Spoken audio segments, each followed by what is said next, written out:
آج کے سبق میں ہمیں پڑھنا ہے اللہ تعالیٰ کی پہچان۔ ہمیں اللہ تعالیٰ کو کیسے پہچاننا ہے، ہم کیسے اللہ تعالیٰ کو پہچانیں گے، کون سی ایسے دلیلیں ہوں گی جو اللہ کے وجود پر گواہی دیں گی، تو یہ ہم انشاءاللہ تعالیٰ اس سبق میں پڑھیں گے۔ ویسے تو پوری کائنات اللہ کے وجود کی دلیل ہے، لیکن اس سبق کو ہم پڑھیں گے اور اس میں سمجھیں گے۔ بسم اللہ الرحمن الرحیم۔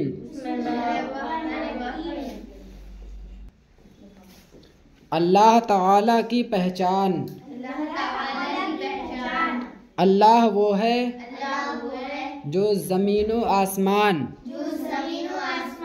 انسان و حیوان، تمام جہان، سارے موجودات یا پوری کائنات کا اکیلا خدا ہے، اس کے علاوہ دوسرا کوئی خدا نہیں۔ اللہ وہ ہے جس کی ہر صفت، ہر خوبی ذاتی ہے، یعنی اپنے آپ ہے، کسی دوسرے کی بخشی ہوئی نہیں۔ یعنی اللہ تعالیٰ کی سب خوبیاں اسے خود حاصل ہیں، اس کو کسی نے وہ خوبیاں دی نہیں ہیں، اور انسان کو جو خوبیاں حاصل ہیں وہ اللہ تعالیٰ کی دی ہوئی حاصل ہیں۔ یہی فرق ہے انسان اور اللہ میں۔ اللہ وہ ہے جس کے علم سے کوئی چیز اوجھل نہیں، وہ ہر غیب و شہادت کو بذات خود جانتا ہے، ہر کھلی اور چھپی چیز اس کے سامنے یکساں ہے۔ اللہ وہ ہے جس نے جو چاہا کیا اور جو چاہے کرے، اس کے لیے نہ کوئی روک ہے نہ کچھ بے بسی۔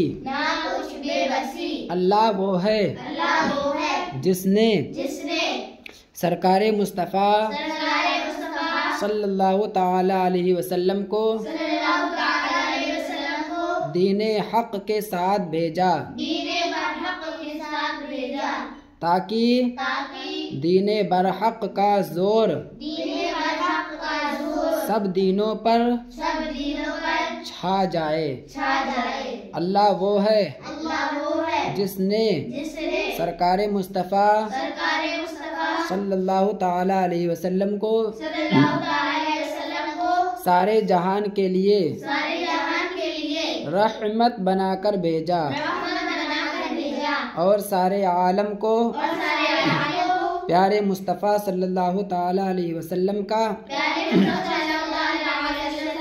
نیاز مند قرار دیا۔ اللہ وہ ہے جس کے بس میں سب کچھ ہے، وہ اپنے جس بندے کو چاہے زمین کا مالک بنا دے، جس بندے کو چاہے آسمان کا مالک بنا دے، جس بندے کو چاہے دونوں جہاں کا مالک بنا دے۔ اس کے لیے کوئی روک ٹوک نہیں ہے۔ اللہ ایسا مستقل مالک ہے کہ اگر وہ اپنے کسی بندے کو زمین و آسمان کا مالک بنا دے تو خود اس کے مالک ہونے اور مالک رہنے میں ذرا برابر فرق نہیں پڑ سکتا۔ اللہ وہ ہے جو سارے جہان سے بے نیاز ہے، اس کو کسی کی پرواہ نہیں، اس پر کسی کا دباؤ نہیں۔ اللہ وہ ہے جس نے محض اپنی خوشی سے سرکار مصطفیٰ صلی اللہ تعالی علیہ وسلم کو سارے جہاں کا مالک و مختار بنایا۔ زمین و آسمان میں کوئی بھی ایسی مخلوق نہیں جو پیارے سرکار مصطفیٰ صلی اللہ تعالی علیہ وسلم کی عظمت اور بڑائی کے سامنے دم مار سکے۔ جل جلالہ، اللہ وہ ہے جس کی بارگاہ میں سب سے بڑھ کر عزت والے بندے حضرات انبیاء کرام ہیں۔ اللہ وہ ہے جس نے سب سے زیادہ زور اور طاقت اپنے پیغمبروں کو عطا فرمائی ہے۔ چلو ٹھیک ہے، بس آج اتنا ہی یاد کر کے لے کر آؤ، کل اس کے آگے پڑھاتے ہیں انشاءاللہ تعالی۔